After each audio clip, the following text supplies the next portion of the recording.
5-5, 7-7 વીઘાના ખેતરો હોય ને એમાંથી 5-5 થાંભલા કાઢે છે અદાણી એન્ડ કંપની. આ ખરેખર આ ભાજપની સરકાર છે કે અદાણીની જ ખબર નથી પડતી. અને પાછો એક પણ ભાજપનો 162 ધારાસભ્યો છે, 25 સાંસદો છે, આટલા મંત્રીઓ છે, આટલા મુખ્યમંત્રીઓ છે, આટલા જિલ્લા પંચાયતના સભ્યો છે, એટલા તાલુકા પંચાયતના સભ્યો છે, છતાંય કોઈના બાપની તાકાત નથી કે અદાણીની સામે બોલી અગેન ચૂને ચા કરી શકે. સાહેબ તેલનો ડબ્બો 1500 રૂપિયા વેચાતો હતો અને ત્યારે ભાઈ નરેન્દ્રભાઈ મોદી એમ કહેતા હતા, ભાઈઓ બહેનો મારા ખેડૂતોને માત્ર 1000 રૂપિયા, ભાઈઓ બહેનો કપાસના માત્ર 1500 રૂપિયા. આવું કહેતા હતા કે નહોતા કહેતા ભાઈ? અને કોઈ પણ ભાજપ વાળા એમ કે ના નહોતા કહેતા ને તો વિડીયો બતાવી દેજો, યુટ્યુબ ઉપર છે.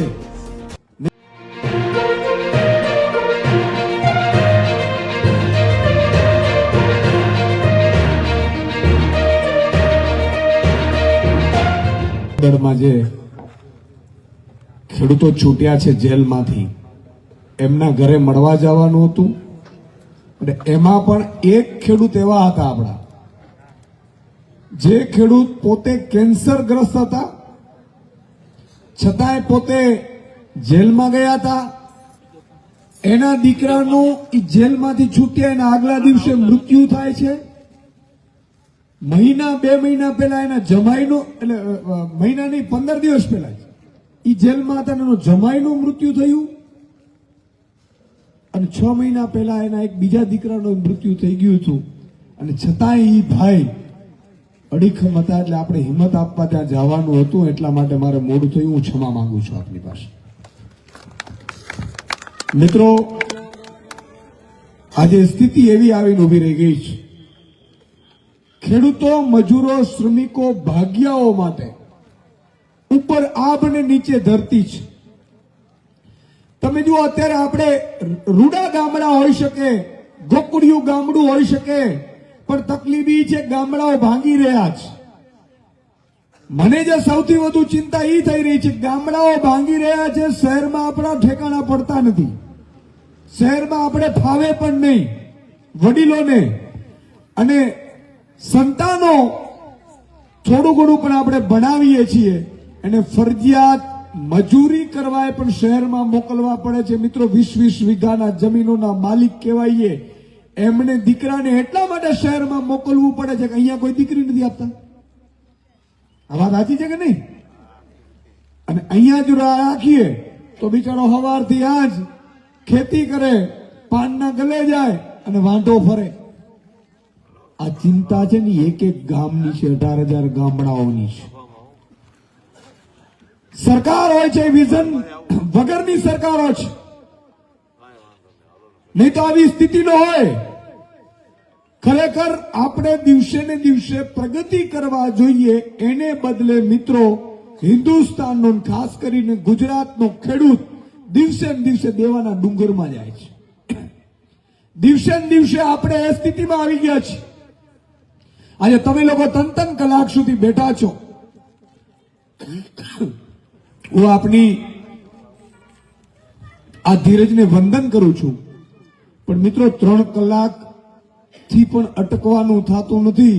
આપણે 30-30 વર્ષના કડદા કાઢવાના છે ને, એટલા માટે 3 કલાકે ઓછી પડશે. આજે હાલત જુઓ તો તમે, આમાં એક પણ ખેડૂત મને દેવા વગરનો હોય તો બતાવો. ઊંચી આંગળી કરો જેને ઉપર દેવું ન હોય. છે કોઈ છે? કોઈ પણ દેવું ન હોય એવો ખેડૂત નથી. મિત્રો, જ્યારે બેંકોની લોન, બેંકો લોન આપવાનું બંધ કરે ને એટલે ઘરેણા ઉપર લોનો લઈએ છીએ આપણે. પણ આવી સ્થિતિઓ કેમ આવે છે? કારણ કે વિઝન વગરની સરકારો આપણે ત્યાં બેસી ગઈ છે, વિઝન વગરના નેતાઓ બેસી ગયા છે. એને કોઈ વિઝન નથી. મિત્રો, આ જ ગામ છે, આજે 10-20 વર્ષ પછી પણ આ જ સ્થિતિ હોય, ધૂળની ડમરીઓ ચડતી હોય, 20 વર્ષ પછી પણ ધૂળની ડમરીઓ ચડતી હોય, અને ન ગામનો વિકાસ થાય, ન ગામના લોકોનો વિકાસ થાય, તો એ સરકાર શું કામની? એક ઘરમાં પણ જો વડીલ વ્યવસ્થિત ઘર ન ચલાવે ને તો ઘર દેવાના ડુંગરમાં આવી જાય. ત્યારે આ તો રાજ્ય ચાલે છે. મિત્રો, મને ચિંતા એ વાતની છે કે આ 2 વર્ષમાં તમે જુઓ ચારે બાજુ ખેડૂતો પર અત્યાચાર થઈ રહ્યા છે. કાલે અમારી કચ્છમાં કિસાન મહાપંચાયત છે. કચ્છમાં 5-5, 7-7 વીઘાના ખેતરો હોય ને એમાંથી 5-5 થાંભલા કાઢે છે અદાણી એન્ડ કંપની. આ ખરેખર આ ભાજપની સરકાર છે કે અદાણીની એ જ ખબર નથી પડતી. અને પાછો એક પણ ભાજપનો 162 ધારાસભ્યો છે, 25 સાંસદો છે, આટલા મંત્રીઓ છે, આટલા મુખ્યમંત્રીઓ છે, આટલા જિલ્લા પંચાયતના સભ્યો છે, એટલા તાલુકા પંચાયતના સભ્યો છે, છતાંય કોઈના બાપની તાકાત નથી કે અદાણીની સામે બોલી અગે ચૂને ચા કરી શકે. સાહેબ, આટલા નમાલા નેતાઓ, એટલી નમાલી સરકારો આપણે ત્યાં હોય, અને એટલા માટે આપણે એક થવાનો સમય આવી ગયો છે. જ્ઞાતિ જાતિ ધર્મ ભૂલી ગામડે ગામડે એક થવાનું છે. મિત્રો, મને ચિંતા એ વાતની થાય છે. હું હમણાં એક ગામમાં ગયેલો. કોડીનારમાં જયારે આ કમોસમી વરસાદ થયું ને ત્યારે કોડીનારમાં ઇકો થોડો ઓછો કરી નાખો ને પડઘા પડે છે. કોડીનારના ગામડાઓમાં મિત્રો હું જયારે વિઝિટ કરવા ગયેલો, અટટલા પાણી ભરેલા હતા. એમાં 5-7 આગેવાનો મારી સાથે ગામના આવેલા. મને કે સાહેબ અમારા ગામમાં આવો ને આવો. હું ગામમાં ગયો, ગામમાં જોયું પાણી ભરેલા હતા, પાથરા તણાતા હતા અને હાલત ખરાબ હતી. મેં કીધું સ્કૂલ છે? તો કે ના, સ્કૂલ નથી સાહેબ, 5 ધોરણ સુધીની છે, એક શિક્ષક છે. મેં કીધું બાજુના ગામમાં? તો બાજુના ગામમાં 8 ધોરણ સુધીની છે, 2 જ શિક્ષકો છે. મેં કીધું એ ગામ મત કોને આપે છે? તો સાહેબ એ ગામ આખે આખા ભાજપના પેકો પેક. તમે વિચાર કરો, તમારા ને મારા દીકરાને ભણવા માટે ગામમાં ભાજપ શિક્ષક નથી આપતું, છતાંય કમળ ઉપર બટન દબાવીએ ને તો ભાજપનો વાંક નથી, વાંક આપણો છે. આપણે આત્માને જગાડવાનો સમય આવી ગયો છે. આ વાત સાચી કરું છું, ખોટી કરું છું? તમે જોરથી બોલો એટલે મને ખબર પડે.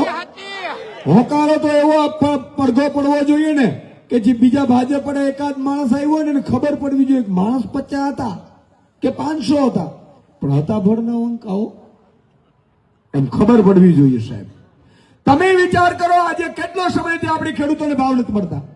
હમણાંની વાત નથી કઈ, 2014 ની વાત કરું. ઓફિશિયલી આંકડો છે, મગફળી 1000 રૂપિયા 900 રૂપિયા વેચાતી હતી, તેલનો ડબ્બો 1500 રૂપિયા વેચાતો હતો. અને ત્યારે ભાઈ નરેન્દ્રભાઈ મોદી એમ કહેતા હતા, ભાઈઓ બહેનો, મારા ખેડૂતોને માત્ર 1000 રૂપિયા. આમ કે ભાઈઓ બહેનો, કપાસના માત્ર 1500 રૂપિયા. આવું કહેતા હતા કે નહોતા કહેતા ભાઈ? અને કોઈ પણ ભાજપ વાળો એમ કે ના નહોતા કહેતા ને તો વિડીયો બતાવી દેજો, યુટ્યુબ ઉપર છે. નહીં તો આ લોકો કોડાઓ માને જ નહીં, સ્વીકારે જ નહીં, અમારા આકાઓ કે જ નહીં. એટલે તમારા અમારી બધી દોરું કરી નાખ્યું. હવે તો પાછા આવડો પાછા હોય, પાછા આપણે વેવાય. હા, ભાજપ વાળો હોય પાછા વેવાય, કા મામાનું હોય કા કાકાનું હોય. એમણા હું કહીશ કે હવે આપણે એનું શું કરવાનું છે. બહેનો બેઠી છે, આપણે દીકરી દીધેલી હોય અને ખબર પડે કે આ ભાજપનો છે ને તો કહી દેવાનું કા પાર્થિવ બદલ ને કા સગાઈ ફોક. હા, હમણાં એક દીકરીએ કર્યું છે, છાપામાં આવ્યું છે. એક સગપણ કરવા ગયા, એમાં દીકરાને દીકરી ગમી, દીકરીને દીકરો ગમ્યો, બધે વાતું થઈ, પરિવાર બંને સહમત થયા. પછી દીકરીને દીકરો અગાશી ઉપર 2 મિનિટ વાત કરવા ગયા. એટલે દીકરીએ પૂછ્યું તમે શું કરો છો? તો હું ભાજપમાં છું. નીચે આવીને દીકરીએ કીધું મારે સગાઈ કરવી નથી. આ સત્ય હકીકતની વાત કરું છું. હવે સાંભળજો, એ દીકરી કેટલી ખાનદાની હતી સાહેબ. એમના મમ્મી પપ્પાએ પૂછ્યું ભાજપમાં હોય તો વાંધો શું? ત્યારે દીકરીએ કીધેલું કે ના મમ્મી, આ ભાજપ વાળા ખેડૂતોને હેરાન કરે છે, મજૂરોને હેરાન કરે છે, શ્રમિકોને હેરાન કરે છે, પોલીસને હેરાન કરે છે, કર્મચારીઓને હેરાન કરે છે, બ્રિજ ખાય છે, રોડ ખાઈ જાય છે.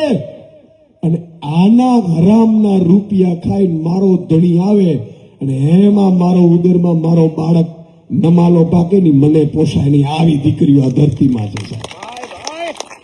કેટલી મોટી વાત કરી સાહેબ. દીકરીએ કીધું મારે નથી સગાઈ કરવી ભાજપ વાળા જોડે. અને એટલા માટે હું કહું છું કે આ દાખલો મેં વચ્ચે આપ્યો, પણ વાત હું ઈ કરતો તો નરેન્દ્ર મોદીજીએ 2014માં એવું કીધું હતું ખેડૂતોને 1500 રૂપિયા કપાસનો ભાવ પોસાય નહીં. અમરેલીમાં સભા હતી, એનો વિડીયો રેકોર્ડિંગ છે. કેટલા મળે કપાસના અત્યારે? 1300-1400 રૂપિયા મળે છે. 11 વર્ષથી આ ભાઈ શાસન ઉપર છે. સાહેબ એનો વાંક નથી, હું એમ કહું છું નરેન્દ્રભાઈ મોદીનો. 11 વર્ષ થયા. કેટલી ચૂંટણીઓ વચ્ચે ગઈ? 14 પછી 17ની ચૂંટણી ગઈ, તાલુકા પંચાયતની ચૂંટણી આવી, જિલ્લા પંચાયતની આવી, પાછી 19ની ચૂંટણી આવી, પછી 22ની ચૂંટણી આવી, પછી 24ની ચૂંટણી આવી, અને છતાંય 1300 રૂપિયા 2 કિલોમીટર લાઈનોમાં રહી અને આપણે કપાસ વેચીને આવીએ, અને છતાંય કમળનું બટન દબાવીએ તો નરેન્દ્ર મોદીનો વાંક નથી, આપણી આત્મા મરી ગઈ છે એનો વાંક છે. આપણે એને દોષ દેવા જઈએ છે. ઈ તો ગમે ઈ બોલે, તો રાજા બાબુ જ ગમે તે બોલે. હું આજે આવ્યો છું, ગમે તે બોલું, પણ તમને એમ ખબર પડે કે જે ઈશુદાન ગઢવી આવ્યા હતા, આ વચન આપ્યું હતું, ચૂંટણી આવી, મત આપ્યા, સરકાર બની, પછી બીજી જ વખત જો ઈશુદાન ગઢવીએ વાયદા પૂરા ન કરે તો ગામમાંથી કાઢી મૂકવાની ત્રેવડ હોવી જોઈએ. આપણે સાહેબ આ ખાનદાની જોઈએ. આપણે શું થાય? જ્ઞાતિનો આગેવાન ભાજપ વાળો જુએ, ભાજપ વાળા આમ સર્ચ કરે કે આમાં ગાંઠ તેતર કોણ છે મોટી. તેતરની વાત કરું ને તમને પછી સમજાઈ જાય. એક શિકારી શિકાર કરવા ગયો જંગલમાં. એને જોયું કે હારું તેતર, આ એક તેતર કીએ છે ને બાકી બધીની તેતરો એની પાછળ ફરે છે. એટલે ઈ એને તેતરને પકડી લીધી, આગેવાન તેતરને પકડી અને ઈ ઘરે લઈ ગયો. ઈ તેતરને કાજુ ખવડાવ્યા, બદામ ખવડાવ્યા, પિસ્તા ખવડાવ્યા, તેતરને બધી વસ્તુ નાખી. તેતરને મજા આવી કે હારું શિકારીએ મને ગળું દાબ્યું નહીં. અને બીજે દિવસે શિકારી તેતરને લઈને જંગલમાં આવ્યો. જંગલમાં આવીને એને એક માળો બાંધ્યો, ઝાડ બાંધી, અને તેતરને ઉપર બેહાડી, અને તેતરે બોલવાનું ચાલુ કર્યું, ચી ચી ચી ચી ચી, અને બધી એની જે જ્ઞાતિની તેતરો હતી બધી બિચારી એની પાસે આવી. ચારે બાજુ એ ઝાડમાં ફસાઈ ગઈ. શિકારી આ તેતરને, જે આગેવાન તેતર હતી એને માર્યો નહીં, બીજી તેતરોને ડોક્યું મરડી બધું વેપાર કરવા લાગ્યો. ઈ તેતરને પાછી ઘરે લઈ ગયો, આગેવાન તેતરને પાછી લઈ આવ્યો બીજે દિવસે. એ જ રીતે પાછી ઝાડ બાંધીને તેતરને આમ કર્યું, તેતરે બોલાવી, બધી બીજી તેતરો આવી ગઈ, બધી પાછી ઝાડમાં ફસાઈ ગઈ. ફરીથી શિકારી ભેગું કરીને વયો ગયો.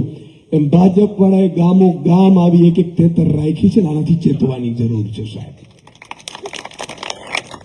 એ પછી આપણો મામો પણ હોય, આપણો કાકો પણ હોય, આપણો નાનો પણ હોય, આપણો વેવાઈ પણ હોય, ત્યારે મારે આપણે સમજાવવું છે કે ભગવાન કૃષ્ણ ધરતી ઉપર જન્મ લીધું, તો ભગવાન કૃષ્ણે આ ધરતી ઉપર જન્મ લીધું તો શું શીખ આપી છે? આપણે શીખ શું મળી? 2 શીખે મને આપી. એક ઈ આપી કે કર્મનો સિદ્ધાંત કોઈને છોડતો નથી. સુદાન ગઢવી, તું પણ જો ખેડૂતોને ભરમાવીશ, તું પણ ખેડૂતોને ખોટા માર્ગે દોરાવીશ, અને પછી સત્તા આવ્યા પછી તું પણ જો ખેડૂતોને લૂંટીશ ને, તો મારે પણ વાલીને બાણ માર્યું તું, પ્રાચીના પીપળે મારે ખુદ ભગવાને ચૂકવવું પડ્યું, તારી શું ઓકાત. આ એક મેસેજ આપ્યો. બીજો મેસેજ ભગવાને આપ્યો કે એમણે અર્જુનને કીધું કે અર્જુન ચલાવ બાણ. અર્જુને બાણ મૂકી દીધા કે મારો ભીષ્મ પિતા દાદો છે, દુર્યોધન ભાઈ છે, કર્ણ ભાઈ છે, મારાથી બાણ ન ચલાવાય. અને ત્યારે ભગવાન કૃષ્ણે કીધેલું કે તને આજે લાગે છે ને ભાઈ દાદો, આ તારા ભાઈને દાદો નથી, તું બાણ માર ન કર, તને હમણાં બાણ મારી દેશે. આ અસત્યની સાથે છે. કંસ મારો શું થતો હતો? તો સગો મામો થતો હતો. મેં શું કર્યું કંસનો હાલ? સાહેબ ભગવાન કૃષ્ણએ એવું કીધું કે અસત્યની સાથે સગો બાપ પણ હોય, સગો દીકરો પણ હોય, સગો ભાઈ પણ હોય. જો ઈ પાપના ધંધા કરતો હોય ને તો ઈ આપણો નથી. અને જો છતાંય તમે એને મદદ કરવા જાઓ તો તમે પાપના ભાગીદાર થાઓ. અને એટલા માટે હું કહું છું મિત્રો કે ખેડૂતોએ એક થવું પડશે, જાગૃત થવું પડશે. ખાલી વાતોથી નહીં થાય. હમણાં આ ગામમાંથી હું વયો જઈશ, પછી કહેશે કે સુદાનભાઈ આ બોલ્યા હારા, બિચારા મહેનત કરે પણ કાંઈ મેળ નથી પડતું. તમારાથી શરૂઆત કરાવવાનું, મેળ પડવાનું. બરોબર કે નહીં? આપણાથી તાકાત રાખવાની. જ્યારે ઈશુદાન ગઢવી આ પાર્ટીમાં જોઈન થતો હતો, મહામંથન કાર્યક્રમ જોતા હતા કે નહોતા જોતા? કેટલા લોકો જોતા હતા? હાથ ઊંચો કરો એટલે ખબર પડે મને. બધા જોતા હતા. ત્યારે તમારે રાજનીતિનું કઈ હતું જ નહીં. ત્યારે પણ છડે ચોક કહેતા હતા. આપણે સત્ય હોય તો સત્ય કહેતા હતા. સરકાર સારું કરે તો સરકારને અભિનંદન આપતા હતા, અને સરકાર ખરાબ કહેતી હતી ને તો છડે ચોક ત્યારે કહેતા હતા. ત્યારે મને એવું કહેતા હતા કે સુદાનભાઈ તમારે શું જોઈએ? મેં કીધું અમે અમારા જોવા માટે નથી આવ્યા સાહેબ, અમારામાં આજે તાકાત એવી છે કે આ ધરતીમાંથી લાત મારીને પાણી કાઢી શકીએ. અમારા માટે નહીં, અમે બીજાના માટે જીવીએ માટે આવ્યા છે. અને ત્યારે એક દાખલો તમને યાદ અપાવું, હજી પણ ઓનલાઈન યુટ્યુબ ઉપર હશે. કમોસમી વરસાદ થયો, નુકસાન થયું ખેડૂતોને, અને મહામંથનમાં 750 કરોડ રૂપિયા ખેડૂતોને પેકેજ જાહેર કર્યું હતું. ત્યારે વિજયભાઈ રૂપાણી મુખ્યમંત્રી હતા, મારા અંગત મિત્ર હતા. આજે ભગવાન એમના આત્માને શાંતિ આપે. અને ત્યારે મેં એવું ચડાવેલું કે 750 કરોડમાં શું આવે? બાબાજીનું ઠૂલું આવે. આટલા ખેડૂતોને આવે શું? અને ત્યારે મને ફોન કર્યો હતો સાહેબ. સાંજે મારે મહામંથન પૂરું થયું, એમને સીએમ ઓફિસથી ફોન આવ્યો. મને કે સુદાનભાઈ તમે કાયમી ટીકા ટિપ્પણી કરો, એ તો વાંધો નથી સાહેબ, સંધ્યા સમય છે, ખોટું નહીં બોલું. અને આપણે ફેંકું છીએ નહીં. તમને 15 લાખનો મેં વાયદો કર્યો કીધું હોય તો બરોબર, સાચું કે નહીં? એવા ખોટી રીતે ભરમાવીને મત જોતા પણ નથી સાહેબ. તમને એમ લાગે કે આ 100% સાચા છે અને અમારે એકવાર વિશ્વાસ કરવો ને તો જ મત આપજો, બાકી હજી એકવાર જાજો. કહું છું, છૂટ છે. અને ત્યારે મેં વિજયભાઈને ફોન આવ્યો. મને કે અમે જાહેર પેકેજ કરી. શું થાય આ પેકેજ થી? થાય શું? આવો તમને દેખાડું, કાલે ટ્રેન લ્યો તમે. મારે કઈ જોતું નથી ભાઈ, પણ તમે જો પેકેજ વધારતા હો ને તો આજ ઈશુદાન ગઢવી તમને અભિનંદન આપતો બીજા દિવસે મહામંથન કરશે સાહેબ. અને એમણે 3850 કરોડનું બીજા દિવસે પેકેજ જાહેર કર્યું. મેં અભિનંદન આપતું. ત્યારે કેટલાક થોડા ખેડૂતો હતા. ત્યારે મેં અભિનંદન આપતું મહામંથનની વખતે પણ કરેલું સાહેબ. ખુમારી તો આજે પણ છે આપણા. પણ મારું કહેવાનું એટલું છે કે સત્ય હોય ત્યાં સત્ય કહેવામાં જરૂર વાંધો નથી. આજે કેટલાય ભાજપના નેતાઓ સારા બિલો, બિચારાઓ સાંસદો ધારાસભ્યો સારા છે. અમારી પાસે આવીને કે સુદાનભાઈ શું કરીએ, માનતા નથી. મેં કીધું તમારો વાંક નથી, આનામાં રાવણનો આત્મા બેહી ગયો છે અને એમાં ખોટું નથી સાહેબ. રાવણ ક્યારે બને ક્યારે? એક વાર સત્તા આવે, 2 વાર સત્તા. રાવણ ખરાબ માણસ નહોતો. રાવણ મોટો શિવ ભક્ત હતો. ભગવાન શિવની તાંડવની તમને ખબર હશે. એ ભગવાનની પ્રાર્થના કરતો, પૂજા કરતો, ઈશ્વરે આવવું પડતું હતું. આટલો તપસ્વી રાજા હતો. પછી સતત એને સત્તા મળતી ગઈ, સતત સત્તા મળતી ગઈ, સતત સત્તા મળતી ગઈ. અને પછી એને એવો અહંકાર આવ્યો કે મને તો કોઈ હરાવી જ ન શકે. શું આવ્યો? મને તો કોઈ હરાવી ન શકે. પછી એમણે સાહેબ માતા સીતાનું અપહરણ કર્યું.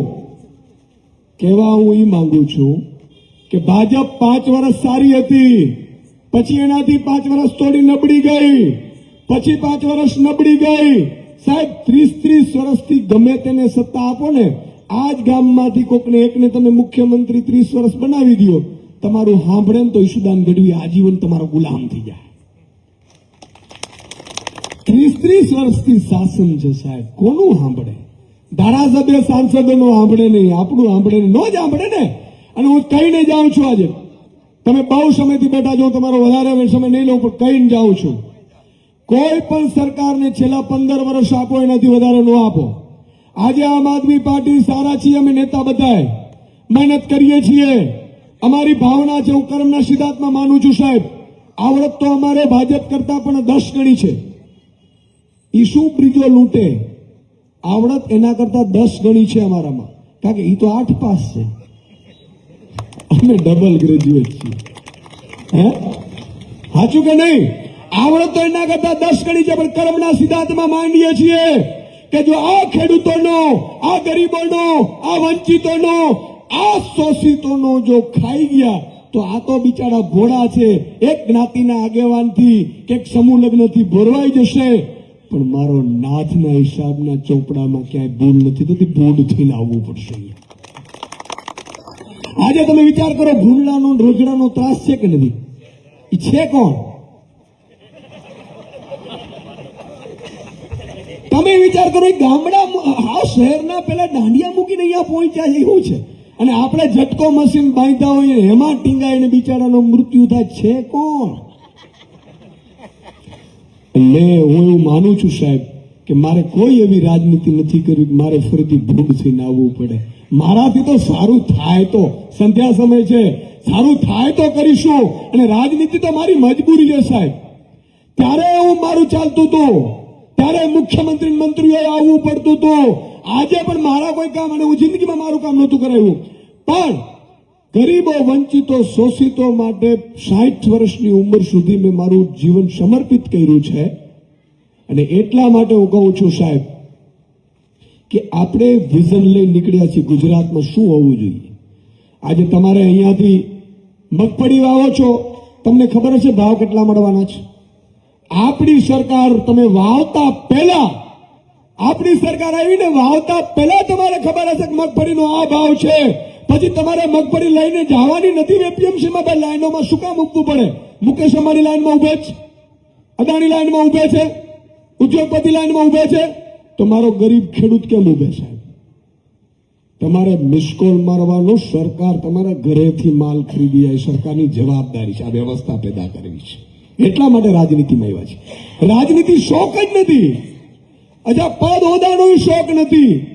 આજે તમે એમ માનો ઈસુદાનભાઈ 3 કલાક મોટા, ઘણા એમ કહેતા ઈસુદાનભાઈ તમે વિચાર કરો 10 જગ્યાએ જઈને આવ્યો છું, હવારે હજી ખાવાનું મેળ નથી પડ્યો, હવારથી જઈમાય નથી, અને આવું રોજનું છે. મારી તો એટલી લાઈફ હતી સાહેબ કે 11 વાગ્યા પછી, 10 વાગ્યા પછી રાત્રે સુઈ જવાનું, સવારે 11 વાગ્યા પહેલા કોઈ મળવાનું નહીં. ખૂબ ભગવાને આપ્યું છે, ખૂબ સુંદર સુખી જિંદગી જીવતા હતા. અને આજે દુઃખ નથી સાહેબ, પણ વસ્તુ એ છે કે પરમારથ માટે આપણે આવ્યા છીએ. અને ભાજપ પણ એમ કે ને કિશુદાનભાઈ, તમે એક કામ કરો, અમને 25 કામ લિસ્ટ આપી દો, 25 કામોનું. સાહેબ તમારા ગામમાંથી સંધ્યા સમયે કહું છું, ભાજપના નેતાઓને તમારે કહેવાની છૂટ, હું 25 કામ જે પ્રજાના છે એ ભાજપને કહું, અને જો ભાજપનો મુખ્યમંત્રી એમ કે ઈસુદાનભાઈ અમે કરી દેશું, બીજા દિવસે ઈસુદાન ગઢવી રાજનીતિમાંથી સંન્યાસ લઈ લેશે. જાઓ, કોઈ રાજનીતિ નથી કરવી છે. રાજનીતિ કરવા કે ભોગવવા માટે થોડા આવ્યા છે, અને આ સત્તા ભોગવવા માટે નથી હોતી સાહેબ. જિંદગીમાં મરવાનું છે. ભગવાનના 2 નિયમો મને ખૂબ ગમે છે. એક, મૃત્યુ નિશ્ચિત છે, અને બીજું, કાકડી જેટલી વસ્તુ લઈને જવાની તાકાત નથી કોઈના બાપની. કદાચ ઈશ્વરમાં આમાં એક ફેર કરી નાખે કે ભાઈ તમે વસ્તુ ઉપર લઈ જઈએ ગો, તો ભાજપ વાળા ફાર્મ હાઉસ ઉપાડત કે નહીં? અહીંયાથી બુક કરાવે, મારો દીકરાને આપે નહીં, મારે અહીંયા બીજો દીકરો આવવાનો. પાછા વળો. પણ છેલ્લો એક જોક્સ કહીને મારી વાતને પૂરી કરીશ. એક નાનું બાળક છે, એ રમતા રમતા મમ્મીના ખોડામાંથી નીચે ગયું, ધૂળ ખાવા માંડ્યું, ઢેફા ખાવા માંડ્યા, માટી ખાવા માંડ્યું, પછી કાકરા ઉપાડ્યા, પછી ડામરનું કામ ચાલતું હશે એટલે ડામર ઉપાડ્યું, કપચી ઉપાડ્યું, બધું ખાવા માંડ્યું. મમ્મી પપ્પાને ચિંતા થઈ એટલે એને લઈ ગયા ડોક્ટર પાસે. ડોક્ટર પાસે જઈને કીધું કે આ શું છે? તો કે મારો દીકરો આ બધું ખાય છે, રેતી, કપચી, ડામર બધું ખાય છે. ડોક્ટરે કીધું ભાઈ આમાં કઈ રિપોર્ટ બધા ઓકે છે, તમે ક્યાંક બીજે બતાવો. પછી વિચાર આવ્યું, પપ્પાને એવું થયું કે મારો ટેણીયો છે, જ્યોતિષ પાસે લઈ જાઉં. જ્યોતિષ પાસે લઈ ગયા. જ્યોતિષે કુંડળી જોઈ, પપ્પાની મમ્મીને સામું જોયું કે તમારું ટેણીયું છે? તો કે હા. તમારે ચિંતા કરવાની જરૂર નથી. પાણા ખાય છે તો ખાય છે, કપચી ખાય છે તો ખાય છે, ડામર ખાય છે તો ખાય છે, પ્રેક્ટિસ કરે છે, નેતા બનવાનો છે. મોટો થઈને બ્રિજના બ્રિજ ઉલાડશે. 5 વર્ષમાં બ્રિજ બનશે 50 કરોડનું અને 5 વર્ષમાં ખાઈ જાય. સાહેબ, આ કયા નેતાઓના લક્ષણમાં તમને દેખાય છે કે નહીં? પણ એ લોકોને મારે વિનંતી કરવી છે કે ઉપર લઈ જવાની વ્યવસ્થા નથી મારા બાપ. અને એક બીજી છેલ્લી વાત કહી દઉં કે ભાજપ વાળા નેતાઓને કહું છું, પાપના ધંધા, ભ્રષ્ટાચાર, લૂંટવાનો, ગરીબોને ચૂસવાનું બંધ કરી દેજો, નહીં તો સરકાર 2027માં આવતાની સાથે એક માણસનું લિસ્ટ બનશે જે 500 કરોડથી વધારે સંપત્તિ હશે એનું, અને વ્યાજ સાથે વસૂલાત ન કરું તો રાજનીતિમાં આવ્યા સાહેબ, ધ્યાન રાખજો. અને એમાંથી એક પણ નયો પૈસો બીજા કોઈ નેતાના ઘરમાં નહીં જાય. મારા ખેડૂતો, ગરીબો, વંચિતો, શોષિતોના દેવા માફીમાં વપરાશે. આ આપણું સપનું છે. એટલે આપ સૌ લોકો મોડે સુધી આવ્યા, મંચસ્થ બધા મહાનુભાવો, કારણ કે સમય ન રહ્યો, અને આપ સૌ દૂર દૂરથી પધાર્યા, અહીંયા મને સાંભળ્યો, 3 કલાક સુધી બેઠા. એટલે મને લાગે છે કે હવે પરિવર્તન નક્કી છે. હવે આમાં કોઈ કચાશ નથી. અમારે 2022ની ચૂંટણી પૂરી થઈ ને એટલે ઘણા લોકો ઠેકડા મારવા માંડ્યા. એટલે હવે એ ઠેકડા મારવા માંડ્યા સારું થયું, બધું ચેક થઈ ગયું. હવે બધો માલ છે ને નકોરા બંધ છે. હવે બધો ટકોરા બંધ, હવે કઈ ચિંતા નહીં. એટલે આવું થવું જોઈએ તો ખબર પડે કે કેનામાં કેટલી શક્તિ છે. આમ તો આપણામાં સહન શક્તિ ખૂબ છે. 30 વર્ષથી 15 વર્ષ ગાડી બદલાવાનું સરકાર કહે છે ને આપણે 30 વર્ષનો ઢાંઢો લઈને નીકળ્યા છે. 30 વર્ષનો ખટારો. તો આપ સૌ અહીંયા પધાર્યા, આપને નમન. ફરીથી હું ક્ષમા માંગુ છું, મોડો પડ્યો. ઘણાને કામ હશે, હજી ખૂબ કામની મોસમ પણ છે. પણ આગામી તાલુકા જિલ્લા પંચાયતની ચૂંટણી આવે તો મારા બાપલિયા તમે એક કામ કરજો. આજે તમને જો આ સારી વાત લાગી હોય તો બીજા 10 વ્યક્તિઓને ધીરે ધીરે, અહીંયા જો આ ગામના ચોરે બેઠા હોય ને પેલો પાટિયા ઉપર, 2 જણાને રોજ સમજાવવાનું અને ભાજપમાંથી કાઢવાનું. યજ્ઞ જેટલો પુણ્ય મળશે. નહીં તો ગામની જ પથારી ફરે. 2 અહીંયા બેઠા હોય ભાજપના બાબલા, બધાને પાછું ભાજપ કહીને દાંત વાળી નાખ્યો. એના કારણે આપણે ભાવ ન મળે. અહીંયાથી મત મળે એટલે એમ કે ભાઈ ખેડૂતોને કઈ આપવું જ નથી, એ તો એમને મત મળવાનું. નાના પીપળી, મોટા પીપળી બધા આપવાના જ છે. એટલે ધીરે ધીરે આમ મારજો મારા.